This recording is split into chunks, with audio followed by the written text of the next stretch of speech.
Welcome to the second part of this episode of Beyond Sustainability with our guest, Jeffrey Beyer. In case you missed the first part of the discussion, you can find it by clicking the link in the top right corner. The different discussion points are all timestamped throughout the episode, so you can freely move around as you see fit.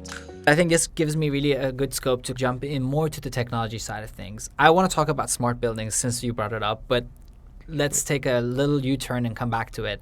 Future-proofing. It's a topic that's really important for this kind of thing. We talked a bit about it here and there. It goes from, for example, consumer goods, consumer electronics, so a dishwasher right now, a fridge, an HVAC unit, if you have a wall-mounted one, whatever else you might have, is getting more and more energy efficient as time goes on. And it's a lot more energy efficient than it was 10, 15 years ago. So just changing the one that you have right now to a more energy efficient one could really save you money.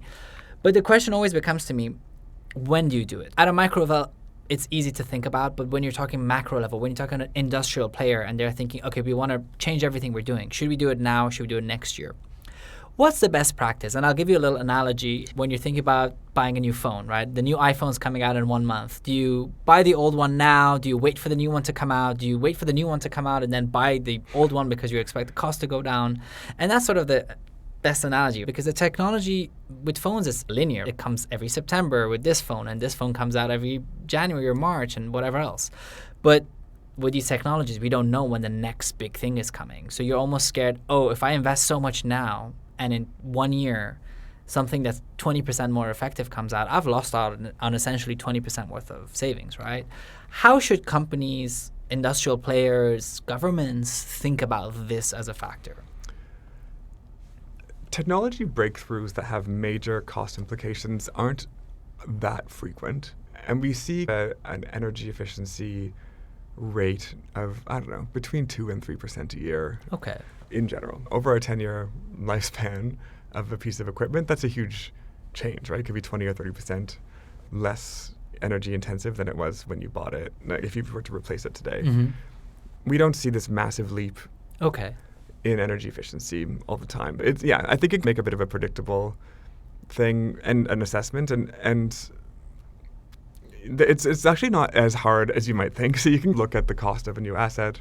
What would it take to replace it? What's like the downtime from stopping your factory to replace this asset, if that's a consideration, and get all those costs together. And then you look at the energy savings that you'd have over the lifetime of that asset, and you can just do the back to front calculation, do a bit of discount rate for future savings, which make them less worthwhile today. And you can just put it all into a spreadsheet and come up with an answer. I think that the question that's a bit harder is when you're doing these massive capital refurbishments. So sometimes if you're changing like a steel factory from a coal-fired one to an electric arc furnace, this is $1 billion investment. And these are often like policy-driven things as well. So countries often want to maintain a domestic steel capability or industry. So you can barter with the government and ask them to help you with the payment. So I think some of these big ticket items happen a lot less frequently, and that one's a bit tougher to figure out. Okay. One of the things that makes it easier to make this calculation is if there's a really clear cost of carbon that goes forward. In Canada, for example, there's a carbon tax.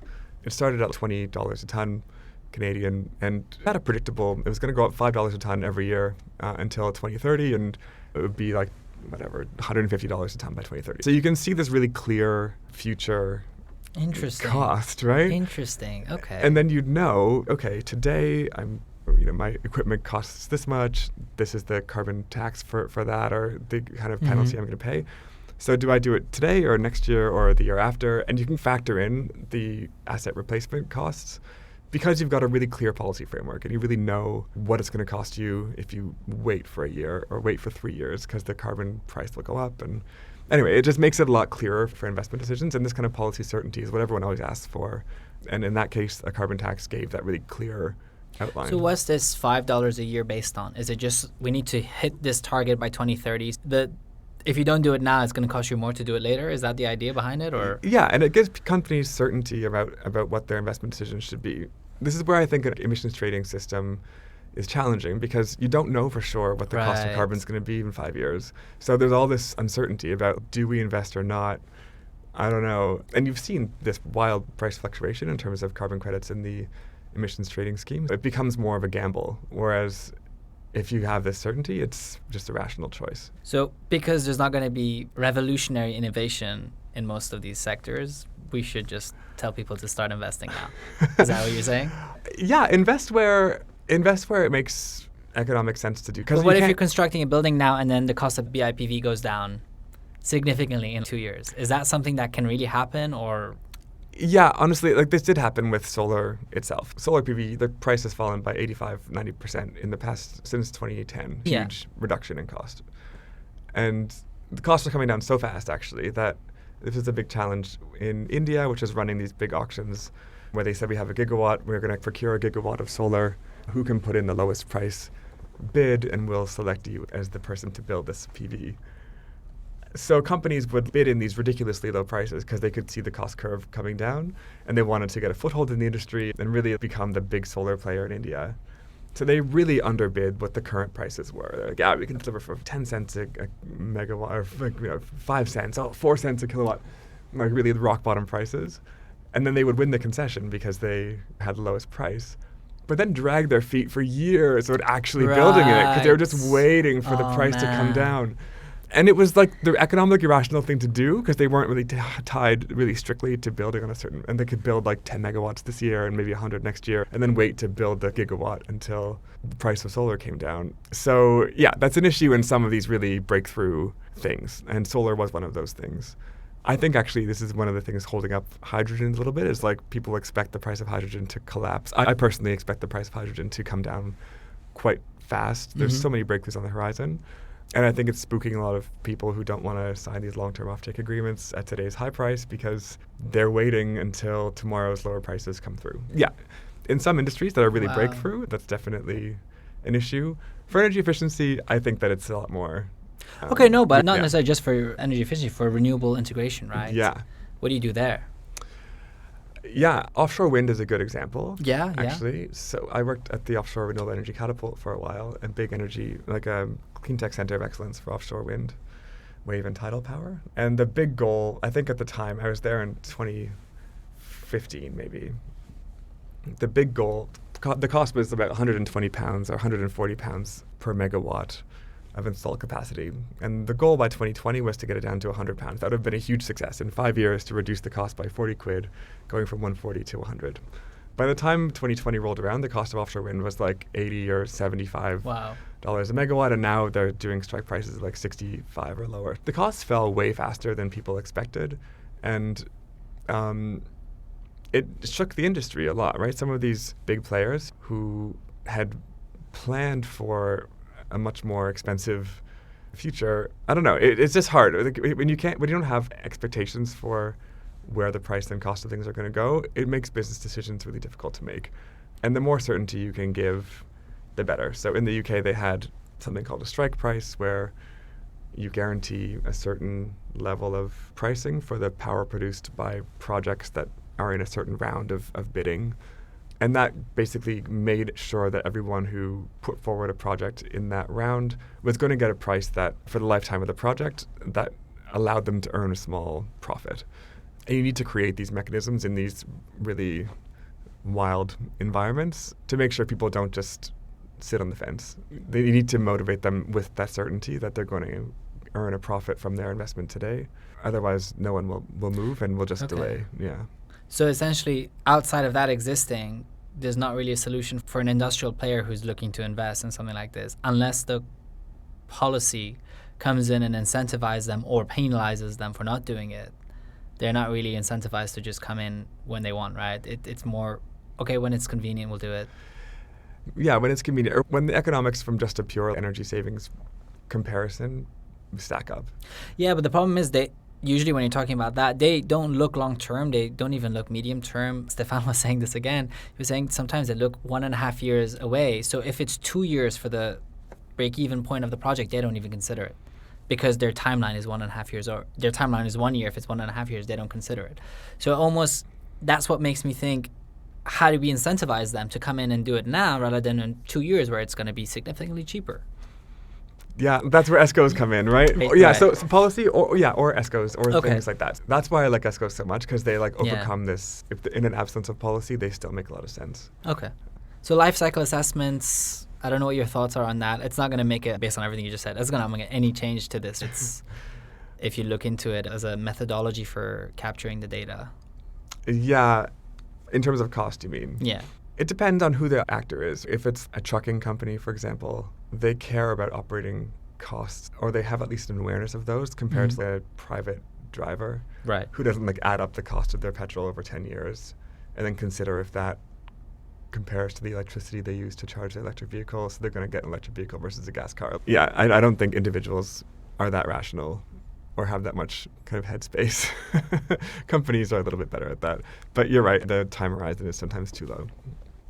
Yeah, as we got into it, industrial players, we were saying at the top, 30% of energy expenditure in the EU, 20 plus in the US, and in China, apparently it's 70%. Again, I would love for you to fact check that if it's accurate or not, because when I heard 70%, I was shocked that the industry, and again, maybe restaurants will make up a chunk of that, but that the industry is 70% in China, and it's the second biggest economy in the world? Yeah, it's also the world's factory, right? The majority of... That's crazy, like though. The vast majority of steel is produced there. They just produce a lot of the most energy-intensive products in the world. It's a massive natural resource importer and just a finished goods or improved goods exporter. Yeah, I'm not totally surprised by that. Fair enough. So along those lines, when you're talking about the SDGs, when you're talking about reducing the numbers, developing countries generally have more industry because they're developing. Yeah. Compared to developed countries, a country that relies on industry 50+% of its GDP, or a country that is using a majority of its energy, like China, 70%, to power this industry, and can't really cut that down. What do they do in this instance? Yes, you can be more energy efficient, you can bring in renewable integration. What's the solution for this in the long term? You can't tell these industrial players and countries to cut down on their industrial usage. And to be more energy efficient is not always going to hit the targets. Yeah. So what do you do? Okay, just renewable integration. It's, as you well know, it's not always very logical to go into renewable integration before doing an energy efficiency audit and then making those changes. It's like trying to add a motor to a sailboat instead of fixing the leaks and the holes that are in there, right? Yeah. That's the analogy that I always get from people. So what do you do in that scenario to incentivize them? There's a reason that the industrial sector is called a hard-to-abate sector, right? Because it's hard to abate. It's difficult to decarbonize. It's expensive. And it requires fundamental change in the way that you do industrial activity. Like the cement industry is energy intensive, partly because it requires a lot of heat, but also because there's a chemical change when you turn limestone into clinker. It emits CO2. There's a chemical reaction between calcium carbonate and other chemicals that emit CO2. So that's just an inherent component of that process. So you really need to reimagine how cement is going to work in the future. And there are solutions to that, but it takes innovation and effort, and cement is used in buildings and bridges. You can't just replace it with any old cement because it's a safety issue. So you need to make sure that it has the characteristics that normal cement has. With steel, you can go for direct reduction using hydrogen, and there are chemical processes, again, that you just need typically or traditionally coke and coal to add enough carbon into the steel to make it the right product. And again, it's hard to abate. It's hard to change that industrial process. And industry's hard to deal with, but that's one of the reasons I think that hydrogen is something that over the past couple of years has become such a hot topic. It's because there's a recognition that these industries that are hard to abate, including heavy industry, but also shipping, aviation, chemical production, hydrogen is a potential solution for those. Okay. And it's going to take a while to get a hydrogen industry up and running that's big enough to satisfy the demand of these hard to abate sectors.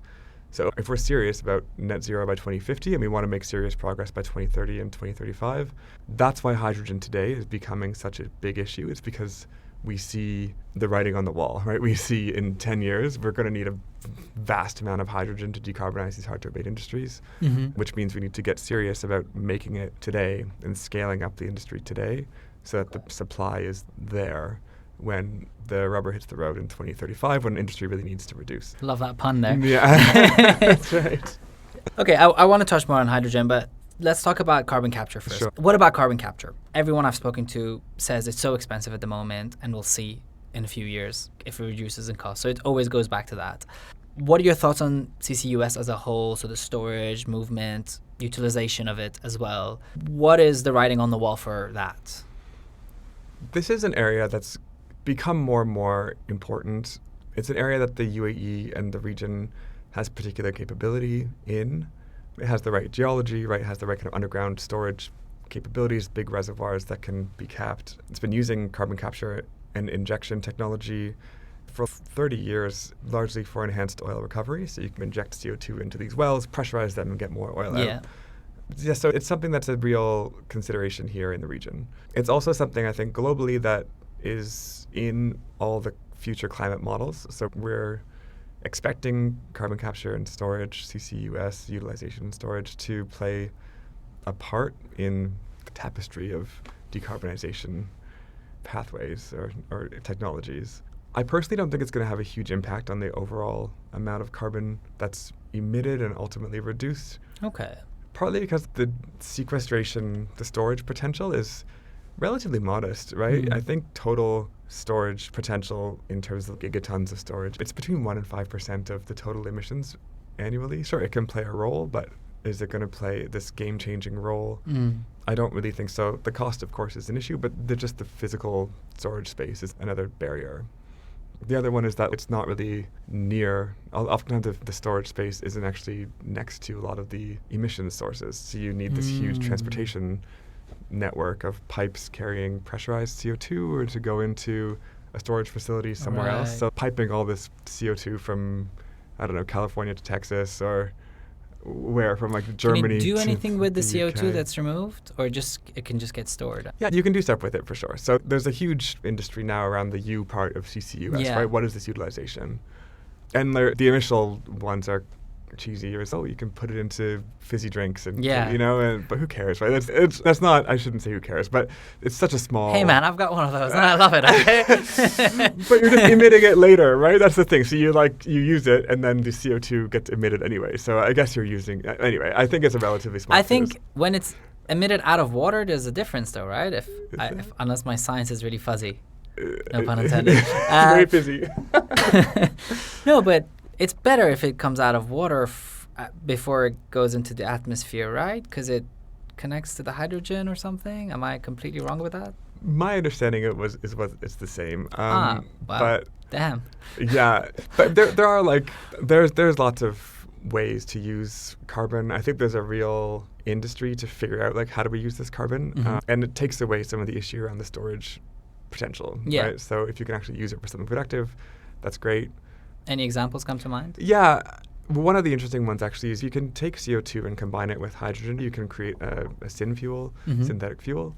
I've been working with a company who produces e-methanol, e-kerosene. Kerosene is essentially jet fuel. So you can take these inputs of CO2 stream, hydrogen stream, combine them to make a syn fuel, and then use that as a drop-in fuel for planes and ships. And that's great. That's a circular carbon economy approach to using carbon dioxide. You can pump it through greenhouses to make plants grow faster. Interesting. So that's quite a common use. They absorb a bit more CO2. Most of it gets emitted back into the atmosphere. So it's not really a capture technology. It's utilization. If it's going to be emitted anyway, you may as well pump it through a tomato house. There's lots going on in this space. I think it's going to play a marginal role in the ultimate. And so I'm story. guessing because it's not really an easy thing to do with it and you can't really sell it yet, at least, financially there's not really a big incentive for industrial players to implement it right at the moment. No. It's quite expensive, as you said, so you need pretty high carbon tax or carbon price to make it economically viable. For the technology to catch up. Okay. Yeah. So it's all about hydrogen then. Green hydrogen is the big one that everyone talks about, but since we're talking about carbon capture, blue hydrogen, does this mean blue hydrogen is not going to be a big thing either? And maybe just define blue hydrogen for the listeners and then. Sure. So there's different colors of hydrogen. Green hydrogen is made from using water and renewable electricity. Electricity can split a water atom, which is H2O. You get the H, which is hydrogen, and the O, oxygen. Blue hydrogen is different. It uses, instead of water and electricity as a feedstock, it uses gas and heat. So you can split a gas molecule, which is CH4, carbon and 4 hydrogens, and you get a stream of carbon and a stream of hydrogen. You can capture that hydrogen and use it, and then the C, the carbon, tends to combine with O, oxygen. So you get CO, which is methane, or CO2, which is carbon dioxide. You have to capture that CO or CO2 and then put it underground or use it in a carbon utilization issue. Which comes back to the same thing. Yeah. Okay. There's one alternative, actually, which I think is really interesting. Personally, it's called, pink, made from nuclear. So that's water splitting using nuclear powered electricity. What's the one you meant? Turquoise. So turquoise is using gas as well as a feedstock, but it uses renewable power to split the gas molecule into carbon and hydrogen. And instead of getting CO2 out the end from the carbon side, you just get carbon black, which is just like soot. Like a solid carbon. A solid carbon, which actually has a market. So you use yeah. this in tires and a lot of If other... nothing else, it's not going into atmosphere, right? Exactly. Or you don't need to deal with compression, capture, and sequestration. It comes out as a solid. I've always found this to be a particularly interesting... I've not heard about this. Is it new? Is it not being as used as much? Or It's a lot less mature, but it's definitely exists as a technology. Hydrogen's so interesting. There's so many different colors as well. Green, blue, turquoise. We talked about pink as well. There's more? There's so many more. Go on then. It's a rainbow. It's a whole rainbow. There's like in situ extraction as well. So you can actually put enzymes or something into exhausted or disused oil and gas reservoirs and separate the carbon and hydrogen underground. So the carbon can stay there and the hydrogen itself can be pumped out. This is called like white or clear hydrogen. Yeah. And that's especially using the used up oil sites is a big factor for the storage side of CCUS. Yeah. But I didn't know you could get hydrogen out of that equation. That's interesting. Yeah, a really neat company, I think it's called Proton, has this technology, Canadian company. So yeah, there's all kinds of different colors. I think the point, and people, including me, worry about this color coding sometimes because... Yeah, I was just going to say, it's turquoise, come on. Yeah, there's just so many, right? And I think we need to bring it back to fundamentals. What's the whole point of this hydrogen economy?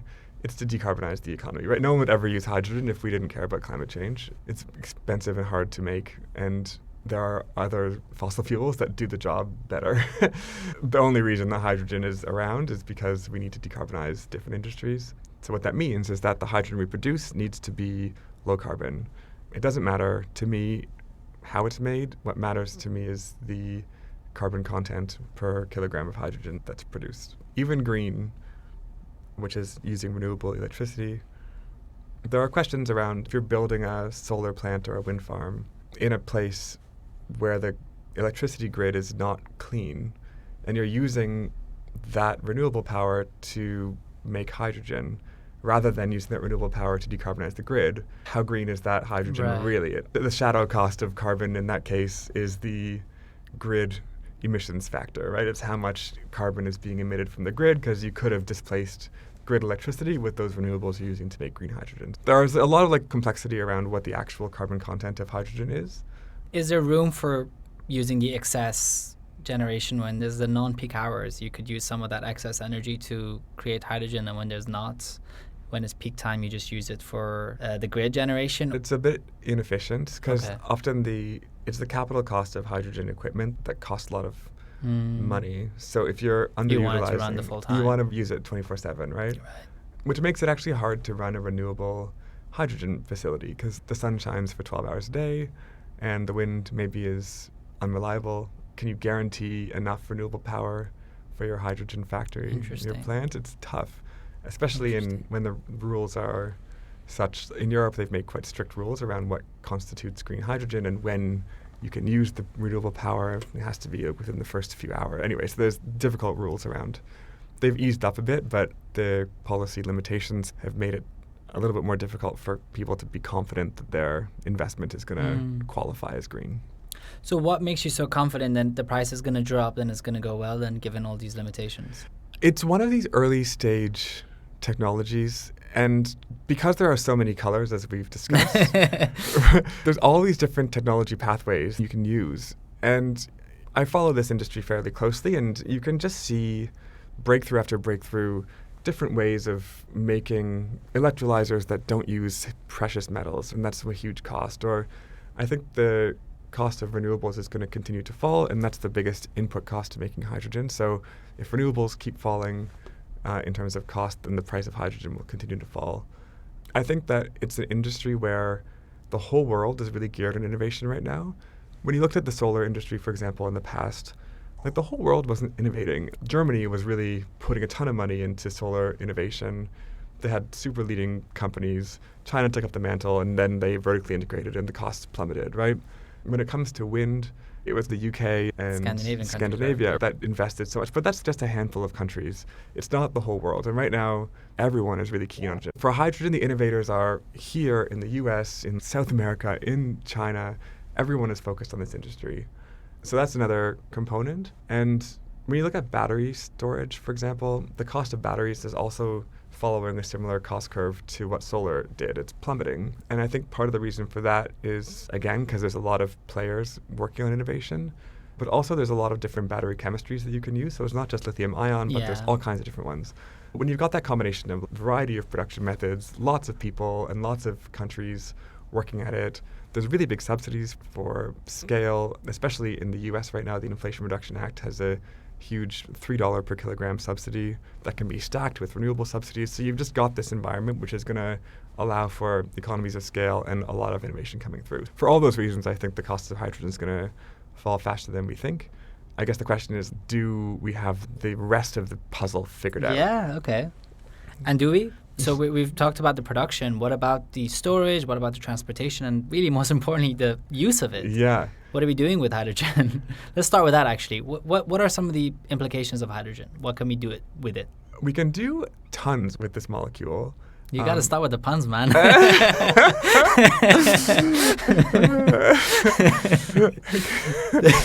We can do all kinds of things with this molecule. I guess the question is whether we want to. And the reason is because despite my eagerness about the low cost and fast cost curve reduction of hydrogen, it is expensive compared to alternatives.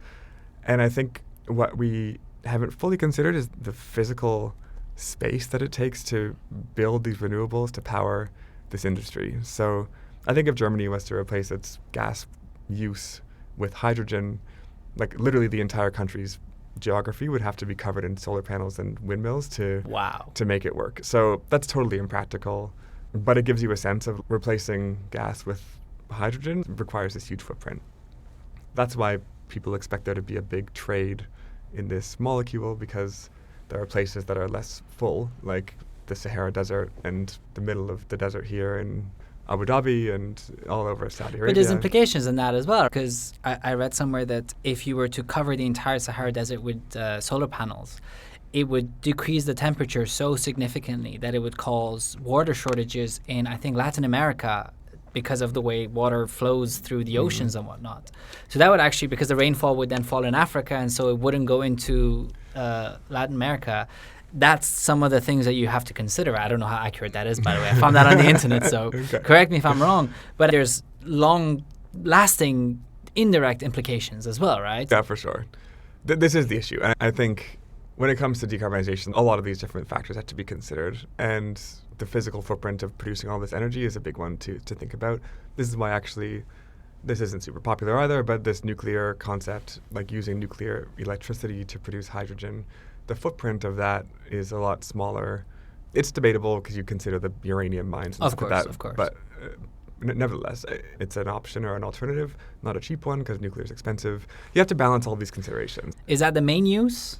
Because you said the example of Germany, so I'm just curious. Most gas in Germany is used for the industrial sector, not for power. That is what it would mostly go to replace, which I think is actually a good use of hydrogen. You can use hydrogen, for example, you can use it for everything. Electricity generation, passenger vehicles, airplanes, all kinds of different things. In my opinion, hydrogen should be reserved for those hard-to-abate sectors where electrification doesn't work. You can quite easily electrify a passenger vehicle. It's harder to electrify a long-haul truck. Perfect. I think a long-haul truck is an okay use of hydrogen, especially in the near term when you want to try and match supply and demand. When it comes to shipping and aviation, it's quite hard to find a replacement for jet fuel. That putting batteries in a plane doesn't really work. It's too heavy, right? Yeah. So hydrogen or synthetic fuels that use hydrogen and CO2 to power a plane, like that for me is a good use. The chemical industry is the biggest user of hydrogen right now. Also, if hydrogen was a country, it would be like the 5th biggest emitter in the world. It goes like China, the US, like Russia, Japan, hydrogen. Yeah, it's crazy, right? Hydrogen's a huge emitter right now, which is, again, why we need to be careful about this steamrolling into a hydrogen economy if we're not really careful about the carbon content of hydrogen.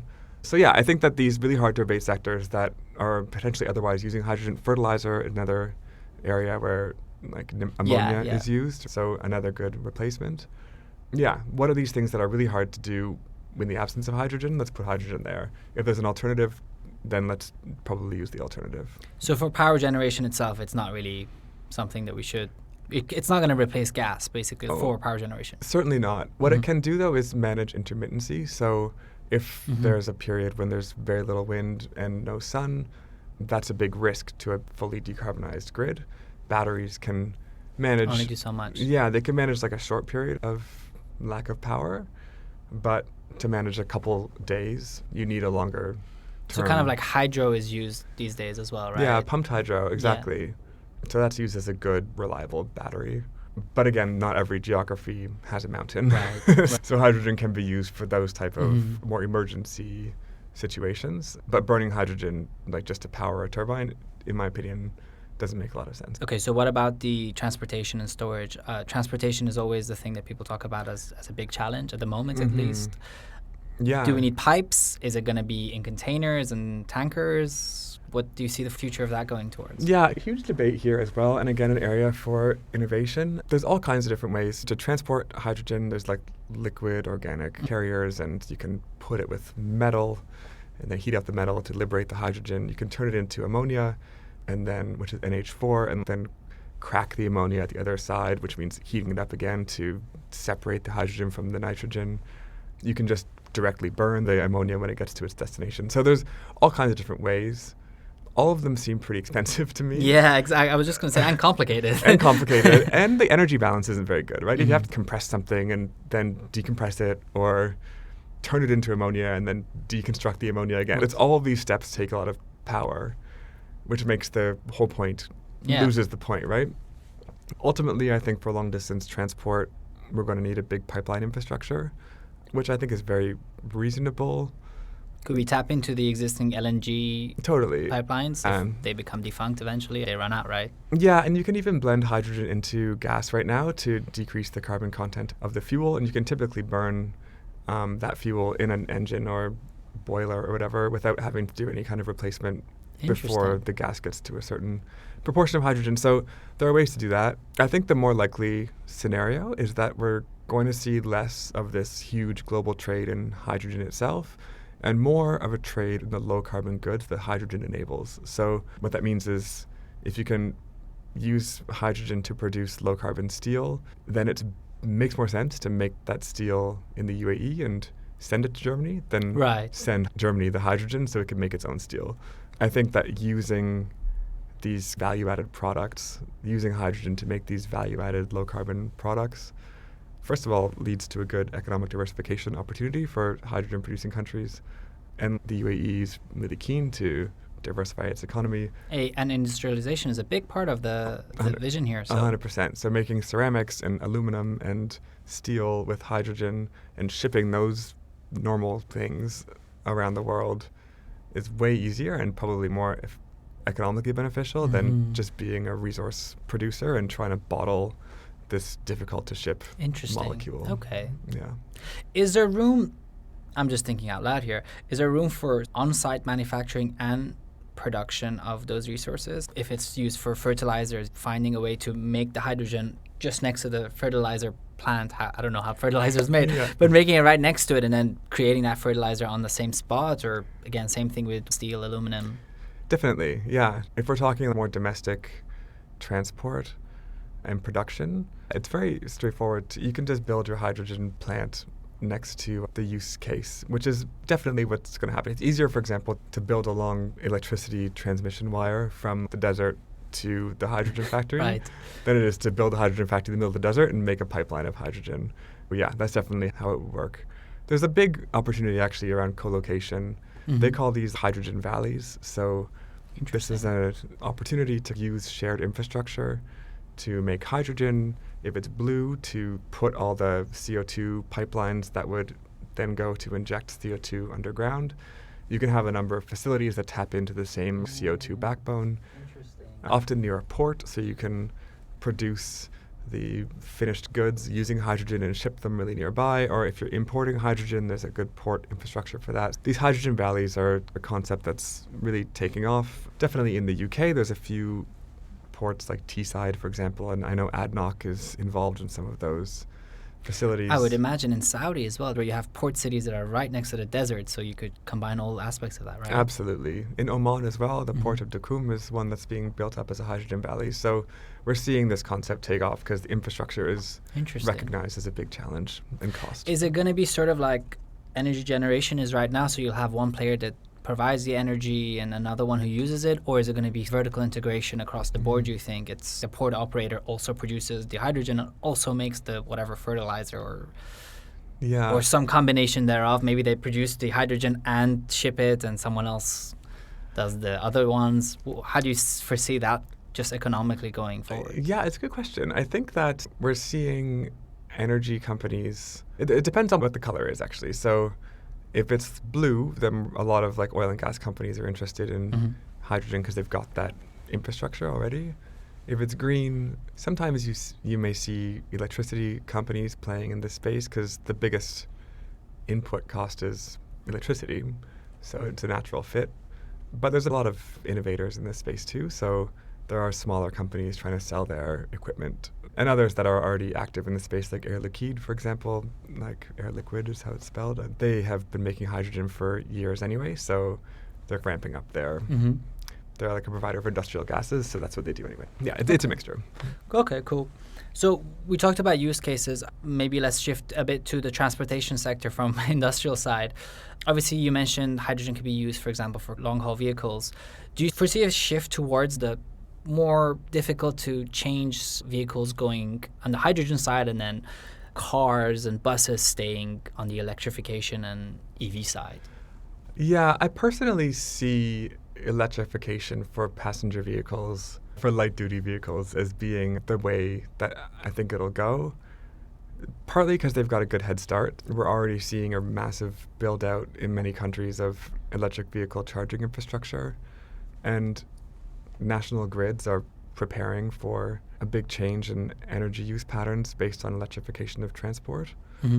And I think this year or next year, the total cost of ownership for a petrol-powered car versus an EV is a break-even point. So it's going to be the same cost of total ownership. Right now, you have to pay a little bit more for an electric vehicle in the total lifetime cost, and that will no longer be the case almost now. So yeah, because I saw Tesla slash their prices again because of IRA, because of the Inflation Reduction Act, but maybe because everyone else is now playing in that space, but it costs us so much less than it was a few years ago for the affordable models. Totally. And everybody has some kind of affordable EV coming out the market, right? So Exactly. So we're seeing that change very rapidly. What's actually interesting about this market, when I worked at National Grid, they were looking at the tipping point for electric vehicles, and one of the things I never thought about, but they recognized, was the fact that there's a whole resale market for cars that drives consumer choices in terms of what car they will lease today. So a lot of times people won't buy their car outright. They'll lease it for 3 years, whatever, and then trade it in and get another car. And as soon as this total cost of ownership thing changes, people start thinking, okay, in 3 years' time, when I want to trade in my car for a new one, will there be a secondary car market for petrol vehicles? If not, then that means the value of my car that I buy today plummets, right? So there's almost like a point in which it makes more sense just to go electric moving forward. Yeah, because who's going to want a gas car in 4 years? Yeah. When is that going to happen? Now. Okay. Yeah, that's happening now. So it's very interesting. That's so cool. I've been waiting for this moment for my whole life. Do you have an electric vehicle yourself? I don't drive at all. I've got a license, but Me neither. Yeah, no. But no, it's a really interesting kind of quirk in the market where suddenly you see this massive change. And for a grid operator, that's a big deal because you're going to see where before there was a 1%, then 2%, then 4% of cars on the road that are electric, to go from 4 to 8 to 16 to 32 on this exponential scale means that within the course of a few years, the electricity demand is going to really change. It means distribution networks have to change their whole operating model. In older grids, where like in a lot of Europe, the actual the power draw for electric vehicles is going to be so high that it can like melt or overload transformers. And anyway, so it's a bit of a challenge, but that's a good point. Let's talk about that, because I remember someone was telling me the biggest challenge with mass implementation of electric vehicles is that if every vehicle right now was electric, we would not be able to generate enough electricity to actually power them. So we would literally need to power it with gasoline generated electricity to make that feasible, right? So we talked about in the beginning, you were saying 90% of the technology is there for renewables and whatnot. It's not being utilized enough though, right? So, and again, not just on the production side, because also you can talk about it on the charging side. More and more parking lots are installing EV charging stations, but it's still not done at a mass stage. And it's not like you can, again, they're faster, the charging stations that you have to go and park your car for 20 minutes. But it's not feasible. It's not like a petrol station where you just, or a gas station as they call it somewhere else, where you go and park your car for 20 minutes, 30 minutes, wait till it charges, and then you go about your business. It's really going to have to be about charging it while you're parking it. What's next? Yeah, totally. When you look at the actual use of most cars, they're parked for 95% of their whole lifetime, right? And usually they're parked at work or at home. Yeah. The chances that you go on a 300-kilometer trip is like, it's relatively rare that someone drives that far in one go. So you've got this need for super rapid chargers for the occasions that you have this long trip, but that's pretty rare. Most of the time you're going to be charging at home or at work. When you buy an electric vehicle, they often install a charger at home, and it takes 8 hours to charge overnight. It's good for your battery. It doesn't fry the distribution system, so it's okay. And again, you don't need a full charge anyway. Most of the time, you can run online on one charge for a few days easily. This is true. Yeah. Yeah. Range anxiety is a big issue around this. It is though, right? I mean, that's the advantage Tesla has. Totally. They help reduce that. Whereas some of the other models that I've seen, they don't really talk about it enough. It doesn't give you those warnings and the right kind of. Because my phone runs out of battery. If my car runs out of battery, I'm screwed. Yeah. No, I know. I'm obsessed about plugging in my phone and computer all the time. I hate a low battery, so being on the road and seeing 20% would freak me out. Yeah, my dad has an electric vehicle, actually, and you get comfortable with it, so it takes a bit of learning, and the car will tell you how many kilometers you have left, and you program in where you're going, and it tells you everything's fine or not, and it will give you on the dashboard like where the charging stations are and so on. It's definitely doable. It requires a mass rollout of charging stations though, and they need to work. I think like 1 in 5 charging stations in the UK is broken or something like that. It's like a huge issue that will solve itself in time. Is it more feasible to do the micro charging station connected to a solar panel? I don't remember where it was. I read this recently that it's either Canada or UK or somewhere in the US where any parking space that's more than X meters has to have some kind of solar PV generated electric charging. It needs to be covered basically, and if it's outdoor. Is that the solution, sort of off-grid power generation for the charging stations and then having some kind of storage to manage that on the off-peak hours? Yeah. Or is it more on-grid connecting to the electricity itself? We just need to get our power wherever we can get it from, right? So if it's going to be like putting a cover over a parking lot, go for it. Why not? It's wasted space anyway. Yeah. We just need to create a bunch of chargers and power them with renewables. And you're right, in any way possible. It means there's going to be a big increased demand. Hopefully at the same time we're implementing energy efficiency and having this big build out of renewables. It's all going in the right direction, but yeah, the sequencing isn't super easy to get right. Right. Yeah. You're not a fan of on-grid or nothing for solar PV and renewables in general? I mean, no, yeah. The grid is there because it's like a shared resource. And the whole benefit of the grid is that the more players there are, the less careful you need to be about immediately matching up supply and demand. Operating a grid's hard, and the only reason it works is because there are tens of millions of people on the same system, and you can anticipate when someone as a whole is going to turn on the lights and turn on the TV and their kettle and stuff like that. Then when industry is going to ramp up and down, and all the things that use electricity can be mapped out and averaged out, and then you can plan for generation to come online at the exact same moment as demand is taking that generation off the grid. That's how it works. So you need to, in real time, balance like everyone turning on their light with a power plant scaling up its supply. when you want an off-grid system, you need to integrate a lot of battery storage because you can't exactly match supply and demand. The sun isn't only shining when you want to turn on your kettle, right? So you need a battery to manage that. Having a bunch of small batteries, I suppose, is good for system resilience, but it's expensive because everyone has to buy a little battery, and there are no economies of scale there. But we're looking at a very different type of grid. We're looking at a much more decentralized, digitized, decarbonized grid. It's not the old system where you have literally 30 power plants in the whole of the UK, and that's what powers the whole country. Now you've got thousands and thousands of power plants, some of them a few kilowatts in size on someone's rooftop, some of them megawatts in size in a field. That's a good point. So I think that the grid itself needs to catch up, obviously, if it hasn't in certain countries, but if it's there, then it can handle that load. Yeah, and it's a very different way of operating a grid. You can no longer instruct supply to come online when you need it. You have to deal with the supply when it comes, when the sun shines or when the wind blows. You can restrict that supply, but you can't turn it on. So that's where all this demand response that I mentioned before, like operating fridges and stuff like that remotely, allows these new tools to be used by grid operators. And that's how we need to create this more flexible, dynamic system where maybe demand can follow supply instead of supply following demand. That's an interesting way to look at it. Yeah. Okay. Let's go back. We were talking about transportation. You talked about syn fuel. Is that the same as sustainable aviation fuel, or is it different? Yeah, so syn fuels are a sustainable aviation fuel. They're a type of it, but not... Okay. That's right. Gotcha. Sustainable aviation fuel can also include things like biofuel from used cooking oil, for example. So those can all be made into sustainable aviation fuels. Yeah, a little bit different. What's the future for aviation? I mean, we're not going to stop using planes. I think everyone can agree on that. Is it going to be hydrogen? Is it going to be a combination of hydrogen and some of the other things? Is syn fuel or... I know that Etihad Airways, for example, had a couple of really cool projects where they were trying to use biofuel. They managed to make a couple of planes work with it.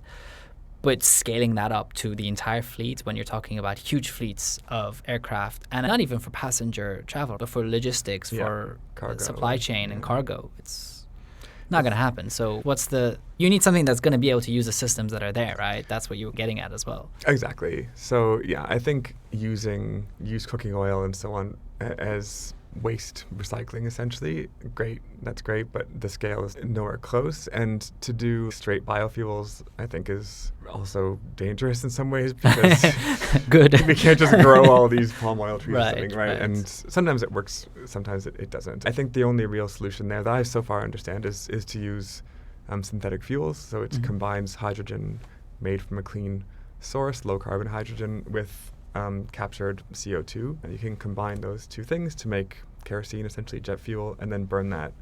It's like the circular carbon economy concept. It's very well thought out, actually better thought out than I expected concept. There's a lot of work being done at CAPSARC, King Abdullah's Petroleum Studies and Research Center. They've done a lot of thinking into creating a circular carbon economy index and really looking into the circular carbon economy question.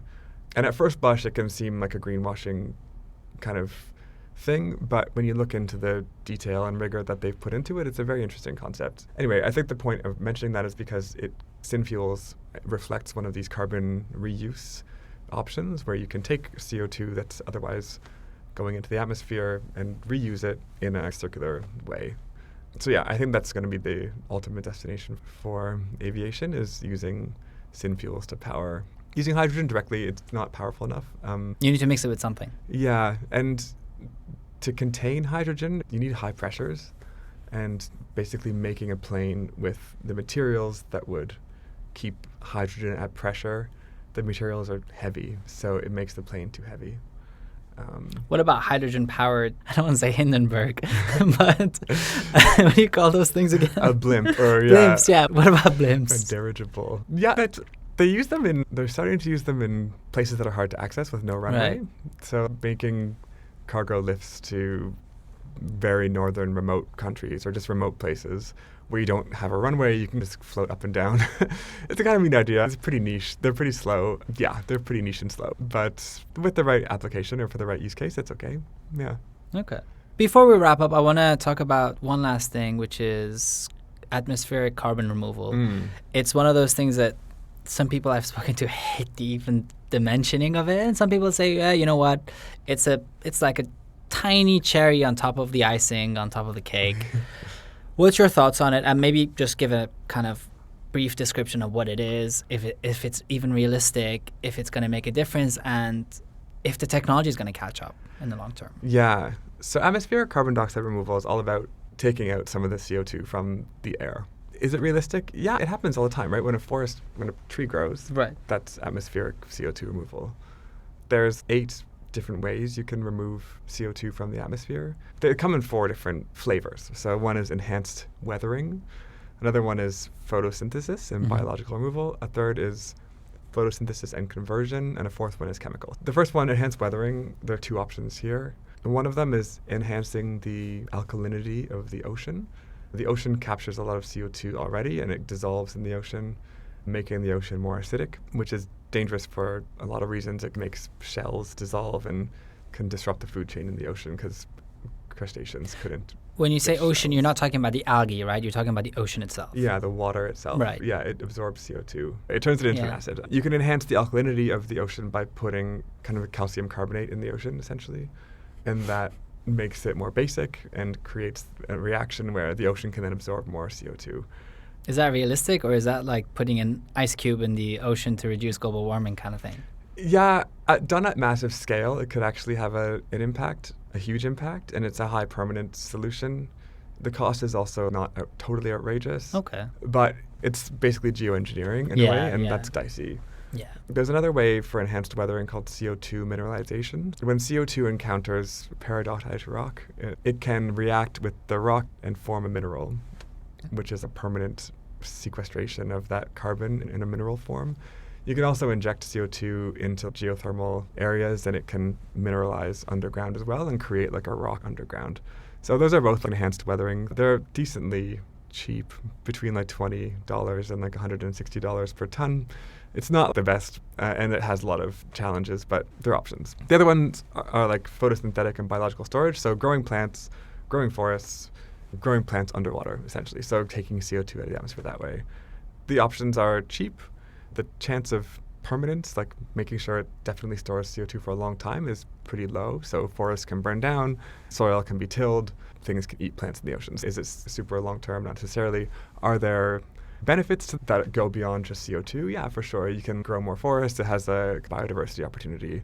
And if I'm not mistaken, there's a lot of talk about forests and the Amazon, obviously, but it's the algae in the water that's, I think, something like 70% of the carbon dioxide that's captured from the atmosphere, right? Is that around, maybe the number is not exactly right, but that's something like that, right? It's a lot, yeah. I've never heard of anyone talk about planting algae. Yeah. What's the reason? Is it because the ecosystem would be damaged because of it, or how does that work? I think it's a scale thing. So like the ocean's giant, right? And algae, it's like just a weed that almost grows in the water. Yeah.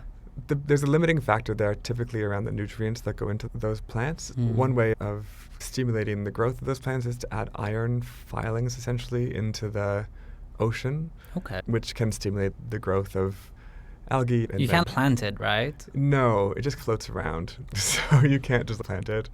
Good question, though. Yeah. No, because and honestly, it's one of those things that I don't know enough about, but it's biology, so it's way out of my remit. It's out of my remit too, to be honest. I'm speaking without knowing a ton about this. My understanding is that the limiting factor is like the nutrients in the water. And when you have like algae blooms, which are bad actually, it tends to be a result of nitrogen from fertilizer going into water streams and going into the ocean.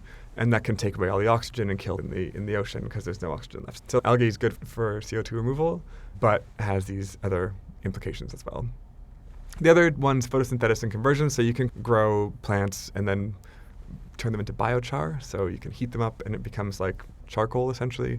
You can then spread that charcoal on farmland and make it more, enhance the richness of the soil, and it stores CO2 for like 100 years. Or you can burn that wood in a power plant and capture and sequester the emissions, and that means you're taking CO2 from the atmosphere into the wood and then sequestering the smoke and getting the CO2 out of the atmosphere that way. So that's called bioenergy with carbon capture and storage, BECCS. That sounds so complicated. There's one in the UK called Drax. It's a big coal plant that's been converted into a plant that burns wood pellets. For me, the overall carbon impact of that is a little bit questionable. The last one that everyone is interested in is chemical removal. So direct air capture, where you use fans and different sorbents essentially to remove CO2 directly from the ambient air, put it into either a solid or a liquid sorbent or solvent, and then remove that CO2 in a controlled place where you can capture it and then stick it underground. This is the big one that's in Switzerland and Iceland. These are big fans that force air through. They hit these sorbents and CO2 is captured that way. It's super expensive. It's like $250 to $600 a ton, I think. It requires carbon capture or carbon sequestration geology. And the economies of scale aren't great, right? I don't. It's not like the technology is going to catch up eventually. I don't foresee this cost dropping significantly because the investment, even if the investment came in, I don't see it coming down, but the investment's not going to be there, right? I see this as being one of these long-term things where, like, when we get to 2050 and the CO2 concentration in the atmosphere has sadly gone up too far. But we're not producing so much anymore. Yeah, we've managed to maybe reduce to net zero, but we've just overshot our situation. I see this as being something that just slowly removes CO2 from the atmosphere over centuries, and we try and get back to the 270 parts per million that we were at when I was born. And hopefully the world doesn't end by then. Now. Yeah, exactly.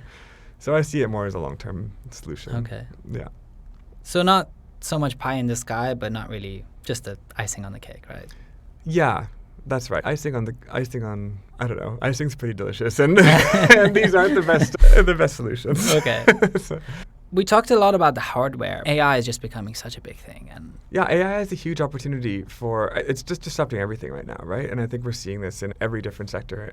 A lot of things are becoming a lot more digitized, and I think that's going to be the way of the future. When you talk about grid management, even just transport, if you're talking about self-driving cars, there's a huge amount that AI is going to do. And I think also in terms of technology breakthroughs, once we get to a more generalized AI that can support with material science and strategy and other things, like we're just going to see a huge amount of advancement across all different fields. Yeah, we're limited, I think, technically by a lot of material science, actually. That's like in batteries and so on. That's a big issue. And yeah, if AI can figure out ways to help with that would be great. If they can like do maybe bacterial genetics, or who knows, program a tree to grow faster. Who knows what AI is going to be able to do. Yeah, like nano manufacturing could do some of the stuff you're talking about. Yeah, totally. Or just change industrial processes that we didn't, like, in unexpected ways. I think there's a huge potential for AI. I think when we look back at this time